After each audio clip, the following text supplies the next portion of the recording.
இன்றே டவுன்லோட் செய்து உங்கள் ஃபேவரட் ஷோக்களை என்ஜாய் பண்ணுங்க. ஐலி, என்னாச்சு? ஏன் ஒரு மாதிரி டென்ஷனா இருக்க? சிவா, பாவைய காணோம். நீங்க பாத்தீங்களா? இல்லையே. நீ நல்லா தேடி பாத்தியா? அவ பாத்ரூம் எங்கேயாச்சும் போயிருந்திருப்பா.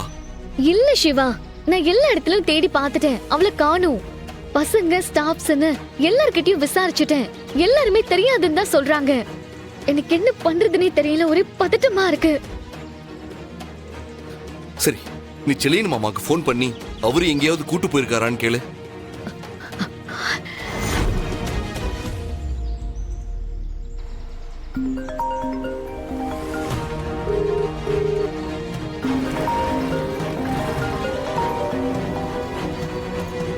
சொல்லு ஐலி.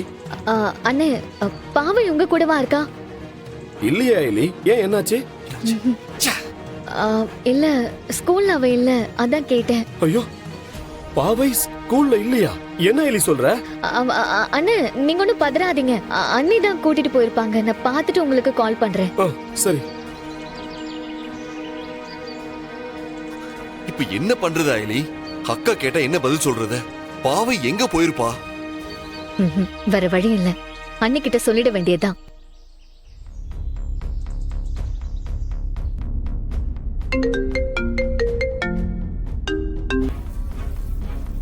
ஹலோ, சொல்ல ஐலி. அண்ணி, பாவைய ஸ்கூல்ல காணோம். அண்ணி, பாவைய காணோமா? என்ன சொல்ற ஐலி?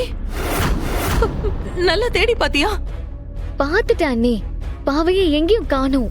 நான் எல்லார்கிட்டயும் விசாரிச்சு பாத்துட்டேன். பாவை இங்க இல்ல அண்ணி. சரி, நான் அங்க வரேன். சரி. என்னாச்சு? ஆமா, வராங்க. சித்தப்பா, பாவையோட ஸ்கூலுக்கு உடனே போங்க. சரிம்மா, தைரியமாயிரு.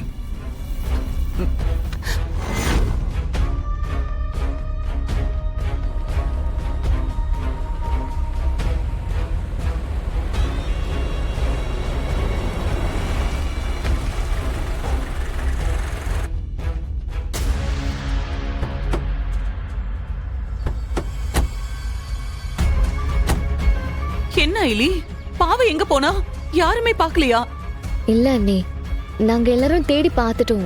பாவை எங்கேயுமே இல்ல. அசால்ட்டா பதில் சொல்லிட்டு இருக்கீங்க. உங்களை நம்பித்தானே குழந்தைய விட்டு போனோம். இவ்வளவு பாத்துக்க வேண்டியது உங்க பொறுப்பு தானே. ஸ்கூல் செக்யூரிட்டி வரைக்கும் எல்லாரையும் விசாரிச்சு பார்த்தாச்சு. பாவை ஸ்கூல் கேம்பஸ்ல இருந்து வெளியே போன மாதிரியே தெரியல. என்ன? முதல்ல அவருக்கு கால் பண்ணி விசாரிச்சீங்களா? ஏன்னா அவர்தான் சொல்லாம கொள்ளாம குழந்தைய அடிக்கடி வெளியில கூட்டிட்டு போவாரு. சரியா அண்ணன்கிட்டயும் கேட்டு பாத்துட்டேன். அவரு பாவைய காணும்னு சொன்னதும் பதட்டமா தான் பேசினாரு. சித்தப்பா, இதெல்லாம் வேலைக்காகாது. போலீஸ்க்கு இன்ஃபார்ம் பண்ணிட வேண்டியதுதான்.